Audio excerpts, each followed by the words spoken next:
سڵاوتان لێبێت بەناوی دامەزراوەی ڕال بۆڵ و گۆری کللتوری و گەشەپێدانی مرۆیی بەخێراتنیشی گرمتان دەکەین بۆ ئەو کنگرە ڕۆژنامەوانیە. دامەزراوەی ڕال لە سەرەتای مانجینۆی ئەم ساڵ شاندێکی باڵای وڵاتی پۆڵند دایبانکێشتی کوردستان کرد کە تێیدا پارێزگاری شاری پۆلسک نۆڤا فۆسکی سەپەرشتی شاندەکەی کرد و بە یاوەری سەرۆشی ئەنجومەنی پارێزگا و سەرۆکی زانکۆی پۆلسک و چەند کەسایەتێکی گەورەی شاری پۆلسک بەشداری وەفدەکەیان کرد.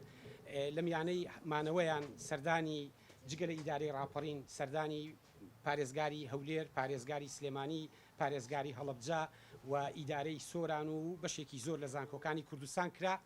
ئادوا بە دوای گەڕانەوەی شاندەکە نوێنەری ڕایەڵ لە وڵاتی پۆڵندا دکتۆر ڕائید کە پاش من کەمێک زانیاری دەخاتە ڕوو چوار یاداشتی فەرمی لەگەڵ وڵاتی پۆڵندا واژۆ کرد کە ئەم چوار یاداشتە پرۆژەیەکی فراوانی ڕایەڵ کە ئەمڕۆ لەو کنگرە ڕۆژنامەوانیە ڕای دەگەێنین دەست پێ دەکەین و هەر بۆیە دوای ئەم کنگرێ ڕایەڵ ژوورێکی تایبەت بۆ گەشەپێدانی پەیوەندیەکانی لە بواری ڕۆشنبیری ئابووری کۆمەڵایەتی پەروەردەیی لەگەڵ پۆڵندا ئاماژە پێدەدات یا گەشە پێدەدات.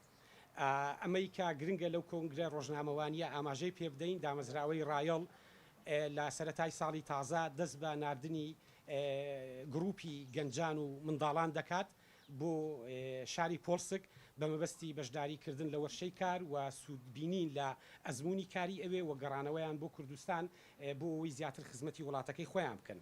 هەروەها گروپە هونەریەکانی ئێرە لە ساڵی ئایندا بەشداری ویستیڤالە کللتوری و ڕۆشنبیری و هونەریەکانی شاری پۆلسک بکەن و بە هەمان شێوە گروپەکانی ئەوانیش بەشداری ئێمە بکەن. ئەم پاکێجێکی فراوانە جیا لە کای ڕۆشنبیری، کای ئابووری و کای پەروەردەیی بەخۆیەوە دەگرێت و ئومێد دەکەین لەم پرۆژەیە ڕایەڵ لە ئاستی هەرێمی کوردستان بتوانێت خزمەتێکی زیاتر بە گەشەپێدانی ئاڵوگۆڕی کللتوری گەلی کورد و گەلی پۆڵندا بکات.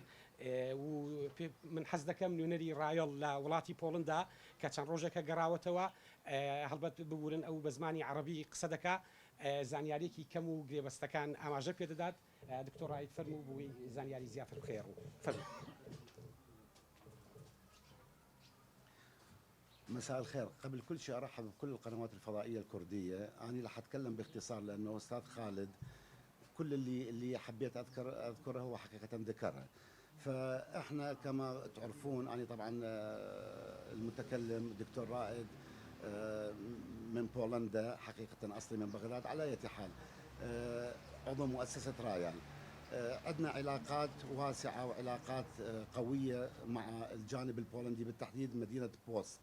ومثل ما تعرفون جنابكم بأنه اجى وفد قبل فترة وزار أكثر من محافظة في محافظات كردستان برئاسة طبعا محافظ مدينة بوسك السيد أنجي نوفاكوفسكي، وبالإضافة إلى رئيس جامعة بوسك اللي هو بروفيسور سوتكي. على أي حال فإحنا من خلال التبادل اللي حصل والاتفاقيات اللي حصلت كتبنا مذكرات تفاهم بين مؤسسة رايال وبين المحافظة، أيضا بين مؤسسة رايال وبين الدائرة العامة للثقافة والفنون في مدينة بوسك. بالإضافة إلى هذا عندنا بالمستقبل القريب نحب نسوي طبعا، والفكرة كانت فكرة أستاذ خالد، بأنه ورشات عمل للشباب والشابات من إقليم كردستان يروحون هناك يطلعون على بعض الأمور، يتعلمون كثير من الأشياء. فالحمد لله يعني كل اللي قدرنا نسويه سويناه ويمكن أكثر، ونتمنى كل الخير لشبابنا وشاباتنا، لأن احنا نريد ما يفكرون بس بأوروبا ويروحون لأوروبا وبعدين ينصدمون، لأن أوروبا هي مو جنة. يعني المعيشة بأوروبا صعبة جدا واكو عقبات وصعوبات. انا عشت باوروبا 24 25 سنه تقريبا، واعرف اوروبا يعني خير المعرفه، حق المعرفه اذا صح التعبير. على اي حال باختصار احنا عندنا علاقات طيبه وعلاقات رسميه، ووقعنا مذكرات تفاهم بين مؤسسه رايال وبين المحافظه وبين ايضا الجامعات البولنديه، بالاضافه الى طبعا دائره الثقافه والفنون ومؤسسة الشرق والغرب اللي هي معنية أيضا بمساعدة الشخوص الشباب والشابات من بلدان أخرى. شكرا جزيلا. شكرا. تحياتي للجميع.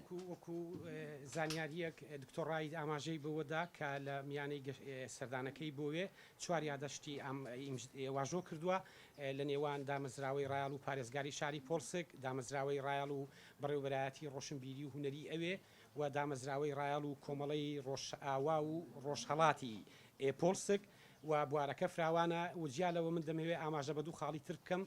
بانکێشنامەیەکی فەرمی بۆ ئیداری ڕاپەڕین هاتووە کە لە ئایندەیەکی زۆر نزیک سەپەرشتیاری ئیداری ڕاپەڕین و دامەزراوەی ڕایەڵ بە هاوتەریبی ینی شاندێکی 3 بۆ 5 کەسی سەردانی شاری پۆلسک بکاتەوە بۆەوەی دەست بە بەکرداریکردنی ئەم پرۆژەیە بکەین و خاڵێکی تریش پێویستە ئاماژەی پێ بدەین ئەم پرۆژەیە لە تەنیش پرۆژە کەلتوریەکە لە ئاستی خوێندنی باڵاشدا بە هەمان شێوە پێشتر یاداشتێکی لێک تێگەیشتن لە نێوانی زانکۆی ڕاپەڕین و زانکۆی پۆلسک ئیمزا کراوە و ئەوان ئێستا لە پەیوەندیدان و هەوڵ دەدرێت لە ئایندەیەکی نزیک لەگەڵ زانکۆکانی نیتریش پەیوەندیەکە فراوان بێت.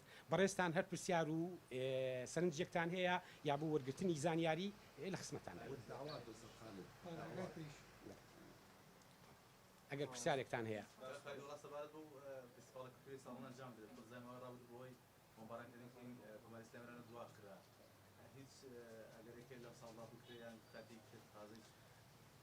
سوپاس بەداخەوە ئەم ساڵ سەرباری تەواوکردنی هەموو ئامادەکاریەکان و تەواوی ئەو گروپانی کە بانکێشمان کردبوون گەیشتە شوێنی چالاکیەکە بەڵام بەهۆی بردومانکردنی ئەو کاتەی کۆماری ئیسلامی ئێران بۆ سەر خوشکوبرانی ڕۆژهەڵاتمان فیستیڤالەکە نەکرا بەداخەوە لەم ساڵ فیستیڤالەکە ناکرێ ئەنجام بدرێت بەڵام ئەمە نەریتێکی ساڵانەیە دامەزراوەی ڕایال ساڵانە ئەنجامی دەدات تەمەنا دەکەین نوێمین فیستیڤال لە ساڵی ئایندەدا بە ئاستێکی فراوانتر و لە کەشێکی ئارام و هێمندا بەڕێوە بچێت کە گەشەیەکی زیاتر بە بزاوتی هونەری لە هەرێمی کوردستان بدات.